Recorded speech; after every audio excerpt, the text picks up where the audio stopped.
मूर्ख ऊंट की कहानी। एक बार की बात है, एक विशाल और घना जंगल था जहाँ एक खतरनाक शेर रहता था। कौवा, सियार और चीता उसके सेवक के रूप में हमेशा उसके पास रहते थे। शेर रोज शिकार करके भोजन करता और ये तीनों उस बचे हुए शिकार से अपना पेट भरते थे। एक दिन उस जंगल में एक ऊंट आ गया जो अपने साथियों से बिछड़ गया था। शेर ने कभी ऊंट नहीं देखा था। कौवे ने शेर को बताया, सरकार, यह ऊंट है और यह जंगल में नहीं रहता, शायद पास के गांव से यहाँ आ गया होगा। आप इसका शिकार करके अपना पेट भर सकते हो।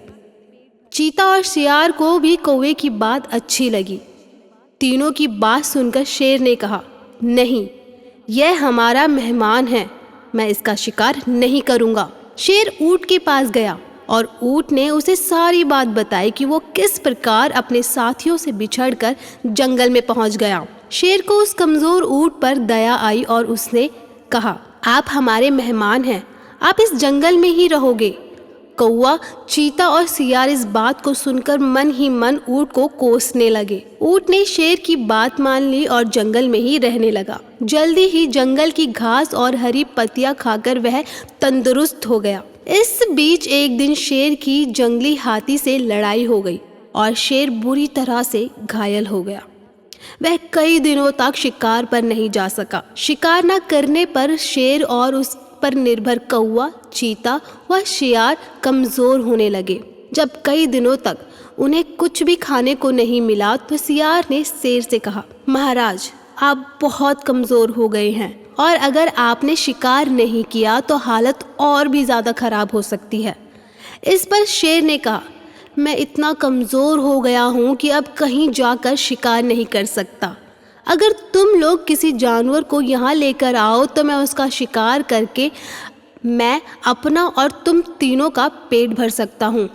इतना सुनते ही सियार ने तबक से कहा, महाराज, अगर आप चाहें तो हम उस ऊंट को यहाँ लेकर आ सकते हैं, आप उसका शिकार कर लीजिएगा।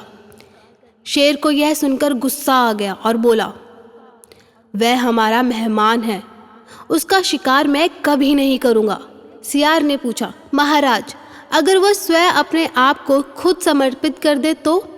शेर ने कहा, तब तो मैं उसको खा सकता हूँ। फिर सियार ने कौवे और चीते के साथ मिलकर एक योजना बनाई और ऊंट के पास जाकर बोलने लगे कि हमारे महाराज बहुत कमज़ोर हो गए हैं, उन्होंने कितने दिनों से कुछ नहीं खाया है। अगर महाराज हमें खाना चाहे तो मैं खुद को उनके सामने समर्पित कर दूंगा।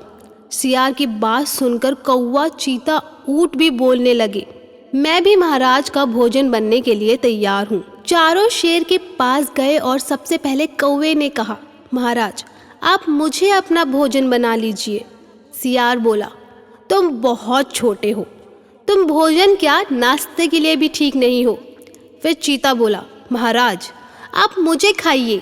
तब सियार ने कहा कि अगर तुम मर जाओगे तो शेर का सेनापति कौन होगा। फिर सियार ने खुद को समर्पित कर दिया। तब कौवा और चीते बोले कि तुम्हारे बाद महाराज का सलाहकार कौन होगा। जब तीनों को शेर ने नहीं खाया तब ऊंट ने सोचा कि महाराज मुझे भी नहीं खाएंगे क्योंकि मैं तो उनका मेहमान हूँ।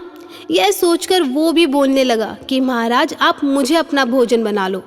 इतना सुनते ही शेर, चीता और सियार उस पर झपट पड़े। इससे पहले कि ऊंट कुछ समझ पाता उसके प्राण शरीर से निकल चुके थे और चारों उसे अपना भोजन बना चुके थे। इस कहानी से हमें ये सीखने को मिलता है कि हमें बिना सोचे किसी की बातों में नहीं आना चाहिए। साथ ही चालाक और धूर्त लोगों की मीठी मीठी बातों पर कभी भरोसा नहीं करना चाहिए।